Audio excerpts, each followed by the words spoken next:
Mnogobrojni faktori utječu na usvajanje biljnih hranjiva, a korijen presadnica još uvijek nije dobro razvijen. Na što to treba obratiti pažnju u ovoj kritičnoj fazi razvoja mladih biljaka? Prihrana presadnica je neophodna ako želimo dobiti zdrave i jake mlade biljke. Kako bi dobili dobre rezultate, potrebno je poštovati određene zahtjeve. Prilikom nicanja prvo se pojavljuju kotiledoni listići, a hrana koja im je potrebna na početku dobivaju iz sjemena.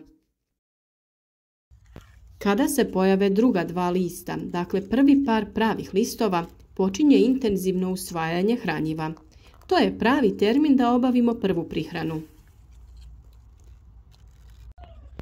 O temi uzgoja presadnica, presađivanju i pravilnoj njezi smo već dosta govorili, tako da je najbolje da razgledate video savjete na našem kanalu i dobijete sve upute i odgovore na neke eventualne nedoumice ili pitanja.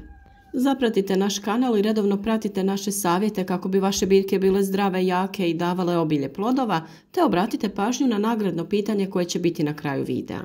Bilo da birate prirodna ili umjetna hranjiva ili zaštitu za vaše biljke, sve opcije su ponuđene u našim videima, a vi izaberite ono što vama najviše odgovara. Danas ćemo razjasniti neke nedoumice o tome kada i kako se obavlja prihrana, te dati neke prirodne opcije hranjiva sa kojim možete potaknuti razvoj vaših biljaka.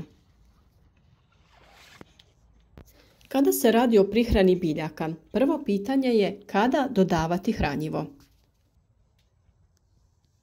Naime, nije važno samo da dodamo hranjivo, već i kako to radimo. Odaberite da hranjivo dodajete ujutro. Tada je intenzivno usvajanje hranjiva iz zemljišta, a biljni sokovi se kreću iz korijena prema listovima, noseći neophodne materije. Kada je noć i biljke odmaraju i njihova aktivnost je smanjena, tako da nije preporučljivo ovaj posao obavljati prije noći. Ono što je važno jeste da provjerite snabdjevenost supstrata vodom. U slučaju da je suh, obavite zalijevanje, a onda tek sljedećeg dana dodajte hranjivi rastvor. Korijen biljke u suhom supstratu može doživjeti stres i oštećenje ako ga zalijemo rastvorenim đubrivom. Zemlja oko biljke treba biti samo lagano zalivena, pa se u sljedećem zalijevanju dodaje hranjivo koje će se tada rasporediti u supstrat i biljka će ga ravnomjerno usvajati. Vrlo je važno i da detaljno proučite upute o načinu i omjeru korištenja umjetnih hranjiva. Poštujte navode proizvođača i osobine hranjiva. Neke vrste ne smiju doći u kontakt sa listovima, dok drugi djeluju folijarno, to jest preko lista prskanjem, a neki se mogu primjenjivati na oba ta načina.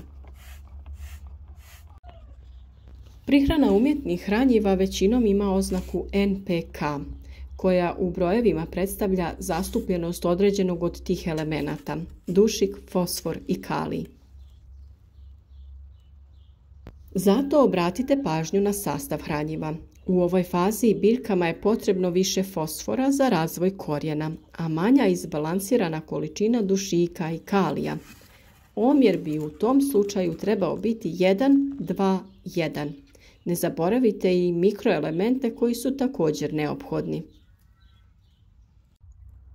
Sada se nameće pitanje koliko često se hranjiva dodaju u vodu za zalijevanje presadnica. Ritam prihranjivanja može biti 2 puta sedmično kada se ukupna količina hranjiva podijeli u 2 obroka. To znači da se preporučena količina hranjiva u tih 7 dana daje u 2 puta, kako bi ih biljka kvalitetno i ravnomjerno usvojila. Drugi način je da se prihrana radi jednom u 7 do 10 dana sa punom količinom. Vrlo je važna i temperatura vode sa kojom zalijevate vaše biljke. Temperatura vode u kojoj rastvaramo hranjivo treba da je sobna temperatura, odnosno da se kreće od nekih 20 do 25 stepeni Celzijusa. Hladna voda nikako nije dobra za biljke jer to čini svojevrstan šok za njihovo korijenje i njihov daljnji razvoj. Nikada nemojte pripremati velike količine vode sa hranjivom ukoliko je odmah nećete iskoristiti. Rastvor koji ste pripremili koristi se odmah i ne ostavlja se za sljedeći termin primjene. Naravno, ne pretjerujte sa primjenom jer i višak hranjiva može dovesti do propadanja nježnih biljaka. Nakon presađivanja mladih sadnica najbolje je potaknuti razvoj korijena sa čajem od vrbe. Vrba je bogata fitohormonima ili auksinima. To su naime biljni hormoni koji se stvaraju u vršnim dijelovima stabla, korijenja i grančica, te potiču rast korijenja drugih biljaka, reguliraju različite fiziološke procese od klijanja sjemena pa sve do sazrijevanja plodova. Salicilna kiselina sprječava razne bakterije i nametnike te ojačava imunni sistem biljke koja je zalijevana vrbinim čajem. Potrebno je isjeckati oko 100 g vrbinih mladih grančica i preliti sa 500 ml prokuhane mlake vode. Grančice ostavite u vodi 24 sata pa procijedite, te tom tekućinom sobne temperature zalijevajte vaše presadnice. Mlijeko se u bašti može koristiti na različite načine, kao sredstvo za zaštitu od patogena, sredstvo za zaštitu od štetočina, ali i kao hranjivo. Mlijeko ne samo da za biljku sadrži prijeko potrebne nutrijente, nego i potpomaže proces usvajanja ostalih hranjiva prisutnih u tlu. Mlijeko se koristi razblaženo vodom u odnosu 1:2. Prihrana se treba redovno ponavljati jednom u 15 dana. Sa ovom prihranom možete zalijevati skoro svo povrće u vašem vrtu. Potaknuti će njihov rast i razvoj. Plodovi će biti ukusniji i sočniji, a biljke će biti zdrave i napredne. Postupak priprema hranjiva sa kvascem je sljedeći. 50 g svježeg kvasca i 1 žličica šećera razmuti se u 1 litri tople vode ili mlijeka. Pazite da voda nije previše topla jer će uništiti gljivice. Ostavite da to nabuja oko 2 sata. Tada razrijedite sa 50 litara vode. U slučaju da koristite suhi kvasac, 8 g kvasca i žličica šećera razredi se u 1 litri tople vode. Ostavite da nabubri te razredite također u 50 litara vode.